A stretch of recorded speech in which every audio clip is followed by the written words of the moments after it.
Good evening. हम लोग start कर रहे हैं body fluid and circulation. Body fluid और सर्कुलेशन में जितनी भी इंपॉर्टेंट लाइंस है वो सारी की सारी मार्क हैं। सबसे पहले आता है all living cells have to provide with the nutrients oxygen and other essential substance. मतलब जितने भी न्यूट्रिएंट्स ऑक्सीजन ये सारी की सारी चीज़ें सेल्स को मिलते रहनी चाहिए और वेस्ट और जो हार्मफुल सब्सटेंस है वो रिमूव्ड होने चाहिए। अब सिंपल ऑर्गेनिजम्स जो होते हैं कोलेंट्रेट टीन और कोलेंट्रेट स्पॉन्जेस, इनमें क्या होता है वाटर सर्कुलेट होता रहता है इनकी बॉडी में और इनमें इस तरीके से एक्सचेंज होता है फ्लूइड्स का या एसेंशियल एलिमेंट्स का। ब्लड क्या होता है? Blood is the most commonly used body fluid. और लिम्फ जो है, lymph is the transport of certain substances. अब इसको हम डिटेल में पढ़ेंगे। ब्लड क्या है? Blood is a special connective tissue containing a fluid matrix, plasma and formed element. Blood जो है वो एक स्पेशल कनेक्टिव टिश्यू है जिसके अंदर फ्लूइड मैट्रिक्स होगा, प्लाज्मा होगा, फॉर्म्ड एलिमेंट्स होंगे। और प्लाज्मा क्या होता है? अब plasma is a straw coloured viscous fluid containing nearly 55% of blood.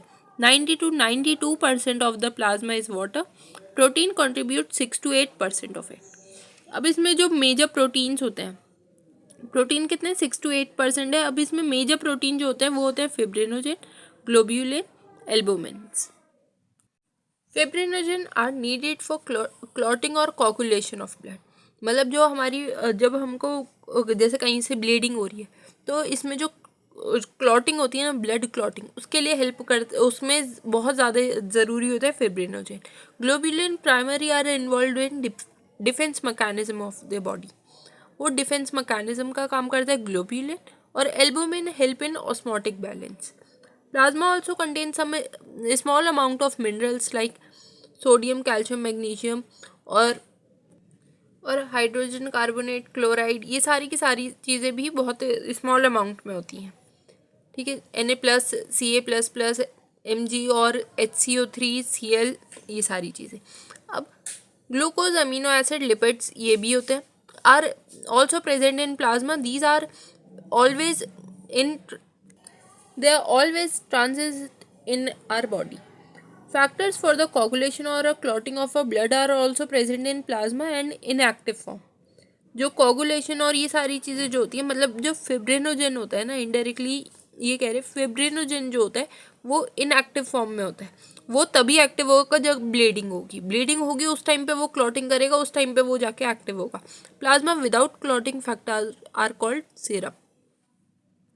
अब ये फॉर्म्ड एलिमेंट्स कौन कौन से होते हैं?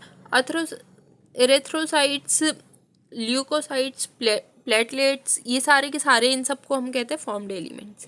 45% ऑफ दी ब्लड होते हैं ये। एरेथ्रोसाइट्स जो आरबीसीज होते हैं वो मोस्ट अबेंडेंट होते हैं, मतलब सबसे ज़्यादा वही होते हैं जो कि एवरेज 5 to 5.5 मिलियन तक होंगे।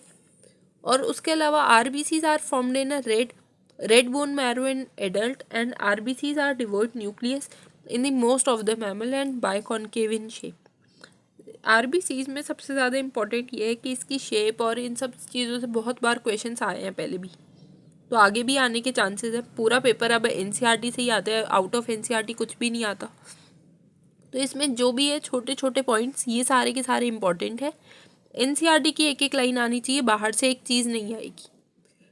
क्या क्या चीज़ें इंपॉर्टेंट थी कि जो आरबीसीज है ये एक तो मोस्ट अबेंडेंट है, ज़्यादातर 5 to 5.5 मिलियन के हैं, 5.5 मिलियन होते हैं ऑफ आरबीसीज मिलीमीटर क्यूब।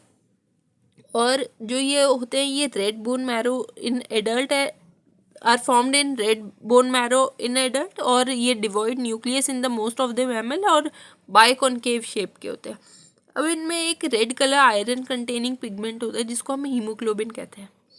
वो जो ज़्यादातर है ये कितना होना चाहिए नॉर्मली हेल्दी इंडिविजुअल्स में, कितना होना चाहिए? ये होता है 12 to 16 grams of haemoglobin in every 100 ml of blood. Role in transport of respirate, और these molecules play a significant role in transport of respiratory gases. Average life span is 120 days। They are destroyed in spleen, जिसको हम graveyard of RBCs कहते हैं। अब ये important है, spleen पे पहले भी क्वेश्चन आया है। ये एक तो इनकी लाइफ स्पैन कितनी होती है? 120 days की होती है। और ये डिस्ट्रॉय कहाँ पे होते हैं? ये स्प्लीन में आके होते हैं, जिसको हम ग्रेवयार्ड ऑफ द आरबीसीज भी कहते हैं। अब आते हैं ल्यूकोसाइट। ल्यूकोसाइट्स क्या होते हैं? ये होते हैं WBC, जिनको हम वाइट ब्लड सेल्स कहते हैं। ये कलरलेस होते हैं due to lack of haemoglobin. They are nucleated and relatively lesser in number. ये ज़्यादातर कितने होंगे? 6,000 से 8,000 तक। And leucocyte are generally short lived. ये बहुत शॉर्ट लिव्ड होते हैं। दो मेन कैटेगरीज आती है इसमें। ल्यूकोसाइट दो आगे सब कैटेगरीज में डिवाइड होता है, ग्रैनुलोसाइट्स और ए ग्रैनुलोसाइट्स। अब इसमें न्यूट्रोफिल, इसिनोफिल और बेसिनोफिल्स, ये सारे के सारे ग्रैनुलोसाइट्स में आते हैं। न्यूट्रोफिल, इसिनोफिल्स और बेसोफिल्स, ये सारे के सारे ग्रैनुलोसाइट्स में आते हैं। अब जो दो बच गए, लिम्फोसाइट्स एंड मोनोसाइट्स, ये सारे के सारे ए ग्रैनुलोसाइट्स में आते हैं। ठीक है, क्या क्या आएंगे? न्यूट्रोफिल्स, इसिनोफिल्स, बेसोफिल्स, ये सारे के सारे ग्रैनुलोसाइट्स में आएंगे। लिम्फोसाइट्स और मोनोसाइट्स, ये दोनों के दोनों ए ग्रैनुलोसाइट्स में आएंगे। अब इनमें न्यूट्रोफिल का क्या है? न्यूट्रोफिल जो है, एक तो ये होते कम है, ल्यूकोसाइट कम होते हैं। और ल्यूकोसाइट में भी दो आगे सब कैटेगरीज है, ए ग्रैनुलोसाइट्स और ग्रैनुलोसाइट्स। उसमें भी ग्रैनुलोसाइट्स में जो सबसे ज़्यादा होते हैं वो होते हैं neutrophils. Neutrophils the most abundant cell, 60 to 65% of WBC। उसके बाद आते हैं बेसोफिल्स। ये कितने होते हैं? Are least 0.5 to 1%। Neutrophil and monocytes are 6 to 8% are phagocytic cells which destroy foreign organism entering the body. ये क्या काम करते हैं? जो न्यूट्रोफिल्स और मोनोसाइट्स होते हैं ये होते हैं 6 to 8%। फेगोसाइटिक मतलब ये कोई भी फॉरेन ऑर्गेनिज्म या ऐसी कोई चीज़ होगी उसको डिस्ट्रॉय करने का काम करते हैं। बेसोफिल्स सीक्रेट हिस्टामिन और सेरोटोनिन और हेपेरिन, ये सारी की सारी are involve in inflammatory reactions. मतलब बेसोफिल्स का जो होता है ये सारे के सारे इन सब चीज़ों को, ये सारी की सारी चीज़ें होती है are involve in inflammatory reactions. और इसिनोफिल्स जो होते हैं वो 2 to 3% होते हैं जो कि रेजिस्ट इन्फेक्शन, ये इन्फेक्शन को रेजिस्ट करने में हेल्प करते हैं। ये एक बार देख के ही याद हो जाएगा कि ये जो फर्स्ट वाला है ये RBC है। RBC कैसा होगा? बाइकॉनकेव होता है। ये प्लेटलेट्स है, ये इसिनोफिल है, ये बेसोफिल्स है, न्यूट्रोफिल्स है। ये जो इतना बड़ा है ये मोनोसाइट्स है। मोनोसाइट्स और ये न्यूट्रोफिल, ये हमने पढ़ा था कि ये सारे के सारे ये दोनों देखो देखने में भी सिमिलर्स हैं। ये क्या होते हैं? फेगोसाइटिक होते हैं। मतलब ये जो फॉरेन ऑर्गेनिज्म या ये आते हैं इनको डिस्ट्रॉय करने का काम करते हैं। और ये T लिम्फोसाइट्स और B लिम्फोसाइट्स, ये हम आगे पढ़ेंगे कि लिम्फोसाइट्स जो होते हैं वो भी आगे दो पार्ट्स में डिवाइडेड है। And eosinophils associate with the allergic reactions. Lymphocytes जो होते हैं, लिम्फोसाइट 20 to 25% आर और 2 मेजर टाइप्स। ये अभी हमने देखा कि लिम्फोसाइट 2 टाइप के होते हैं, एक B टाइप होगी, एक T। अब जो इसमें both B and T lymphocytes are resemble for immune response of the body.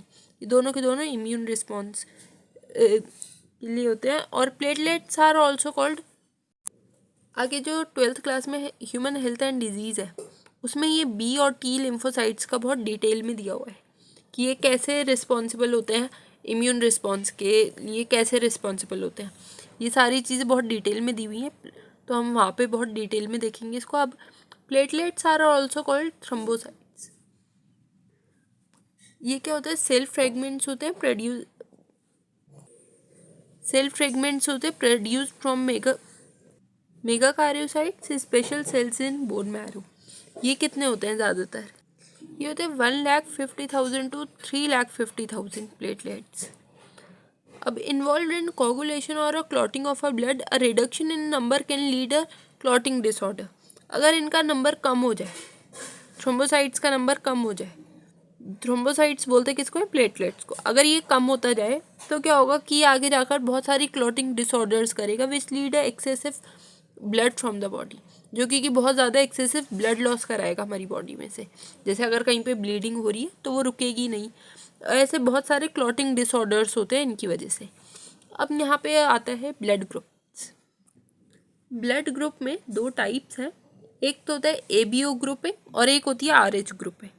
ABO grouping में क्या है? प्रेजेंस और एब्सेंस ऑफ 2 सरफेस और एंटीजेंस। जो कि नेमली ए और B, and plasma of a different individual contain 2 natural antibodies, मतलब protein produced in the response to antigens. ये जैसे ये टेबल से ज़्यादा समझ आएगा। अब इस टेबल से हम देखते हैं कि इसमें क्या होता है। जैसे हम सबको पता है कि जिसका जो ब्लड ग्रुप होता है हम उसी वाले को दे सकते हैं। जैसे अगर किसी को ए की ज़रूरत है तो उसे ए वाला देगा या फिर ओ वाला देगा।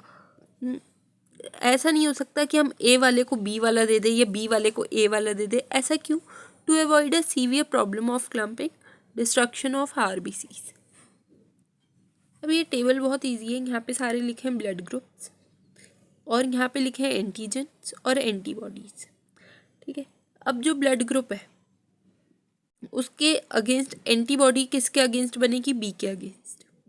जैसे ए ब्लड ग्रुप है तो उसमें एंटीजन क्या है? ए, लेकिन उसमें एंटीबॉडी किसके लिए बनेगी? बी के लिए, और उसका डोनर ए और ओ होगा। मतलब ओ जो है वो सभी को दे सकता है।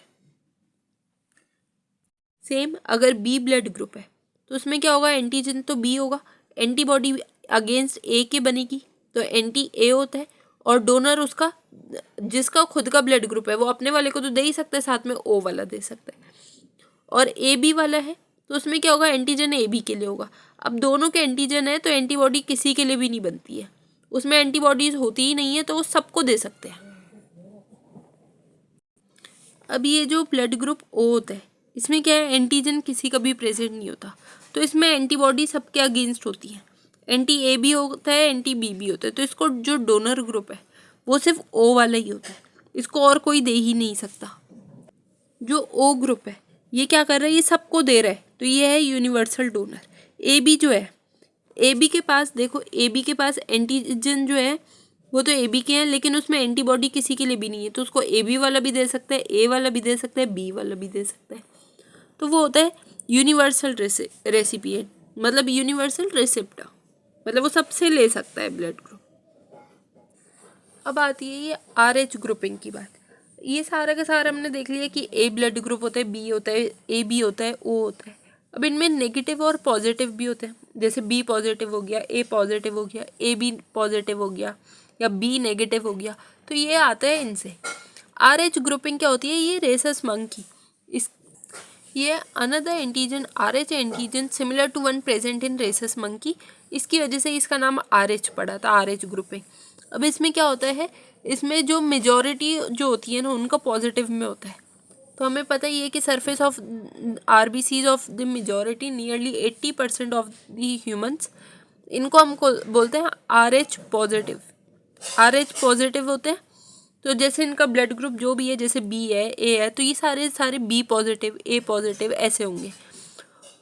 एंड दोज इन हुम दीज एंटीजन इज एब्सेंट, जिसमें ये एंटीजन एब्सेंट होता है उनको बोलते हैं आर एच नेगेटिव। जिनमें ये है ही नहीं तो उनका ब्लड ग्रुप कैसा आएगा? उनका आएगा बी नेगेटिव, ओ नेगेटिव, ये सारे के सारे आएंगे नेगेटिव वाले। जैसे अगर हम ब्लड डोनेट करते हैं तो क्या जब हम किसी से खून दे रहे हैं या फिर खून लेना होता है तो हम क्या देखते हैं? ये आर एच फैक्टर भी बहुत इंपॉर्टेंट होता है, ये भी देखा जाता है।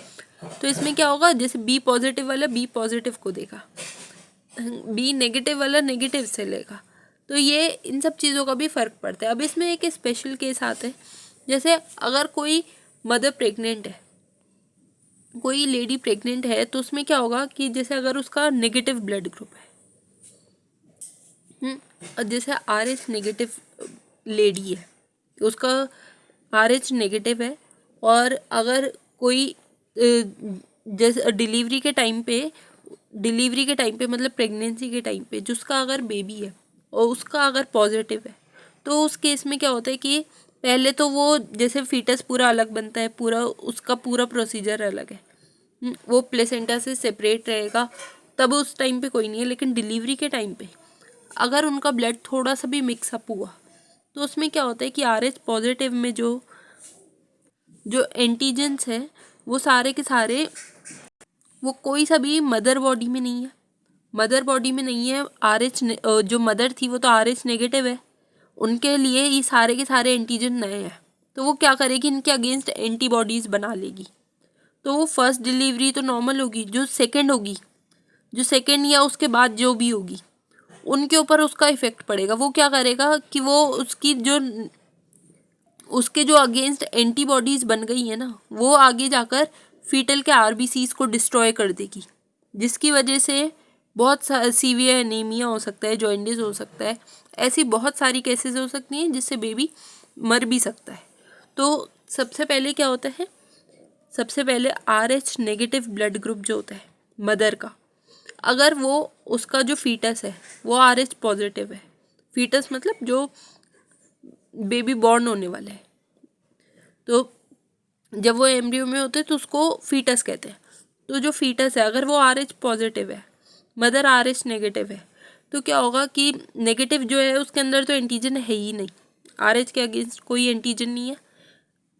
जब RH पॉजिटिव वाला जो उसका फीटस है, डिलीवरी के टाइम पे अगर थोड़ा सा भी ब्लड मिक्सअप हुआ, अगर मिक्सअप हुआ तो क्या होगा कि उसमें अगर RH पॉजिटिव का गया, ब्लड मिक्स हुआ, तो उसमें एंटीबॉडीज़ बननी शुरू हो जाएंगी RH पॉजिटिव के अगेंस्ट। तो फर्स्ट नॉर्मल डिलीवरी हो जाएगी, फर्स्ट डिलीवरी हो गई वो ठीक है। उसके बाद जो भी डिलीवरीज होंगी उसमें अगर RH पॉजिटिव हुआ फीटस, तो उसमें क्या होगा कि उसके अंदर उसकी जो मदर है उसके अंदर एंटीबॉडीज़ हैं ऑलरेडी RH पॉजिटिव के लिए। वो क्या करेगी कि इसके जो जो फीटस का जो नेक्स्ट फीटस का जो भी आरबीसीज होगा ना, उसको ख़राब करना स्टार्ट कर देगी, उसको डिस्ट्रॉय करेगी, जिसकी वजह से सीवियर एनीमिया होगा, जॉइंडिस होगा, जो कि बहुत सीवियर कंडीशन हो जाती है, जिसमें बहुत बेबी जो है वो बहुत सर्वाइव नहीं भी कर पाते। इस कंडीशन को बोलते हैं इरेथ्रोब्लास्टोसिस फिटालिस। इसको हम अवॉइड कर सकते हैं। इसको अवॉइड कैसे कर सकते हैं? By administering anti-RH antibodies to the mother immediately after the delivery of first child. मतलब जब हमें पता चल गया कि जो मदर है वो RH नेगेटिव है और जो फीटस है वो पॉजिटिव था, तो उस केस में क्या करो कि उसको anti-RH एंटीबॉडीज दी जाती है, मतलब एक IM इंजेक्शन लगता है। तो उससे क्या होगा कि उसके अंदर उसकी एंटीबॉडीज़ नहीं बनेगी, एंटीबॉडीज़ नहीं बनेगी तो बाकी की डिलीवरी भी नॉर्मल होंगी। नॉर्मल मतलब जैसे उसमें कोई ऐसा चांसेस नहीं रहेंगे कि उसके आरबीसीज ये सब खराब हो।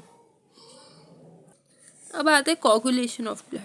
Coagulation of blood dark reddish brown scum formed at the site of injury over the period of a time. It is a clot or a coagulation formed mainly a network of thread like fibrin, which is a dead and damaged formed of the element of the blood are trapped. Fibrin are formed by the conversion of inactive fibrinogen in the plasma by the enzyme thrombin. इसका क्या मतलब है कि जैसे हमने कभी देखा होगा कि जहाँ से खून आ रहा है वहाँ पर ना बाद में एक छोटा सा रेडिश ब्राउन स्कम बन जाता है, जहाँ पे भी जहाँ से ब्लीडिंग हो रही होती है। वो क्या होता है, वो जो स्कम होता है, थ्रेड लाइक स्ट्रक्चर होता है, वो होता है फिब्रिन, जो कि डेड डैमेज फॉर्म्ड एलिमेंट होता है ब्लड का। फिब्रिन कैसे बनता है? वो बनता है conversion of inactive fibrinogen in plasma by the enzyme thrombin. Thrombin in turn are formed another inactive substance called the plasma is prothrombin. मतलब जो भी ब्लीडिंग साइड है वहाँ पे क्या होता है कि रेडिश ब्राउन स्कम जो बन जाता है उसको बोल दो। वहाँ पर जो ये नेटवर्क ऑफ थ्रेड होते हैं ना, जो ब्लड क्लॉट हो गया या कोगुलम होता है, ये जो बना है थ्रेड का, ये होता है फिब्रिन, जो कि डेड और डैमेज्ड फॉर्म्ड होती है element of blood are trapped. और फिब्रिन जो है वो बनता है conversion of inactive fibrinogen in plasma, जिसमें एंजाइम यूज होता है थ्रोम्बिन। और जो थ्रोम्बिन है वो कैसे बनता है? वो another inactive substance present in plasma called prothrombin. अब इसमें कौन सा एंजाइम यूज होता है? Enzyme complex thrombokinase is required the above reaction, और इसके लिए यूज करते हैं हम थ्रोम्बोकाइनेज। अब इसके बाद complex is formed by the series of linked enzymatic reactions, जो कि कैस्केड प्रोसेस है। Calcium ions also play a very important role in clotting, और कैल्शियम का भी बहुत इंपॉर्टेंट रोल होता है क्लॉटिंग में। यह आई होप सबको समझ आया होगा। सबसे पहले क्या है, जहाँ पे भी हमें कट लगता है या जहाँ से भी ब्लीडिंग हो रही है वहाँ पर एक रेडिश स्कम बन जाता है, जो कि खुद फिब्रिन का होता है। फिब्रिन क्या है, dead damage formed element of blood. और जो ये फिब्रिन है ये बनता है कन्वर्जन ऑफ इनएक्टिव फिब्रिनोजन, जिसमें एंजाइम जो होता है वो थ्रोम्बिन होता है। और जो थ्रोम्बिन है ये बनता है इनएक्टिव सब्सटेंस प्रोथ्रोम्बिन से, जिसमें एंजाइम यूज होता है थ्रोम्बोकाइनेस। ये सारा का सारा प्रोसेस होता है। और इसमें कैल्शियम आयंस जो होते हैं वो भी बहुत इंपॉर्टेंट रोल करते हैं क्लॉटिंग में। अब लिम्फ जो होता है tissue fluid, blood passes through a capillary in tissue. Some water along with the many small water soluble substance move into the space between the cell and the tissue, leaving the large protein and the most formed element in the vessels. The fluid released out is called interstitial fluid or a fluid tissue fluid. ये क्या है, blood passes through the capillary in the tissue. ये जो blood pass होता है और capillary से tissues तक, और जो कुछ जो वाटर है, वाटर सॉल्यूबल सब्सटेंस जो होते हैं वो स्पेस में बाहर आ जाते हैं। कौन से स्पेस में, cell tissue, leaving the large proteins and the most of the formed element in the blood. The fluid release out called interstitial fluid और tissue fluid. मतलब वो सारे के सारे बाहर आ जाते हैं यहाँ टिश्यू फ्लूइड और इंटरस्टिशियल फ्लूइड में। And the same mineral distribution that in plasma, exchange of nutrient of the gases between the blood and the cell across these fluids, an elaborate network of called lymphatic system. An elaborate network of a vessel called lymphatic system collect this fluid and drain it back to the major veins. The fluid present in lymphatic system is lymph, and lymph is a colorless fluid containing a specialized lymphocyte which are responsible for the immune response of the body. Lymph is also a important carrier for the nutrients, hormones and fats are absorbed through the lymph in lacteals present in the intestinal villi. इसमें क्या होता है mainly कि जैसे lymph क्या होता है, lymph होता है lymphatic, the fluid present in lymphatic system. मतलब जो फ्लूइड प्रेजेंट होता है ना लिम्फेटिक सिस्टम में उसको लिम्फ कहते हैं। और lymph is the colourless fluid containing a specialised lymphocyte, जो कि responsible for the immune response. और ये जो लिम्फ है ये इम्पॉर्टेंट कैरियर्स होते हैं न्यूट्रिएंट्स के, हार्मोन्स के।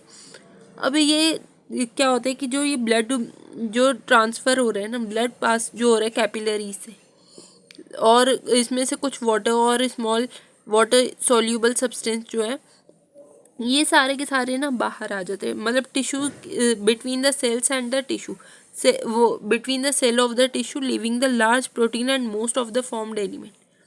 अब ये जो फ्लूइड बाहर, ये जो बाहर आते हैं ये कहाँ पे आते हैं, ये टिश्यू और इंटरस्टिशियल फ्लूइड में आ जाते हैं। ये इनका भी जो डिस्ट्रीब्यूशन है वो सेम होता है प्लाज्मा के जैसा ही। इसमें क्या, इसमें भी exchange of nutrients of gases होगा between the blood and the cell of the other through this fluids. इसमें क्या है कि ये जो नेटवर्क है, जो ये network of the elaborate network of the vessels called lymphatic system collect this fluid and drain back to the major vein. अब ये जो फ्लूइड है टिश्यू फ्लूइड और इंटरस्टिशियल फ्लूइड, ये यहाँ पे क्या है, an elaborate network of a vessels called lymphatic system. ये क्या करेगा, इस पूरे फ्लूइड को कलेक्ट करेगा और वापस से मेजर वेन्स में भेज देगा। उसके बाद में the fluid present in the lymphatic system, ये जो लिम्फेटिक सिस्टम में जो फ्लूइड प्रेजेंट है इस पूरे को लिम्फ कहते हैं, जो कि कलरलेस होता है। और इसमें स्पेशलाइज्ड लिम्फोसाइट्स होते हैं जो कि रिस्पॉन्सिबल होते हैं इम्यून रिस्पॉन्स के। और लिम्फ जो है ये इंपॉर्टेंट कैरियर होता है न्यूट्रिएंट्स का और हार्मोन्स का। Fats are absorb through the lymph in lacteal present in the intestinal villi. यहाँ तक हमारा लिम्फ तक कंप्लीट हो गया। अगर किसी को कोई डाउट हो आप कमेंट में पूछ सकते हो, कोई चीज़ दोबारा रिपीट करानी हो उसके लिए बोल सकते हो। वीडियो अच्छा लगा हो तो वीडियो लाइक करो, चैनल सब्सक्राइब करो। Thank you.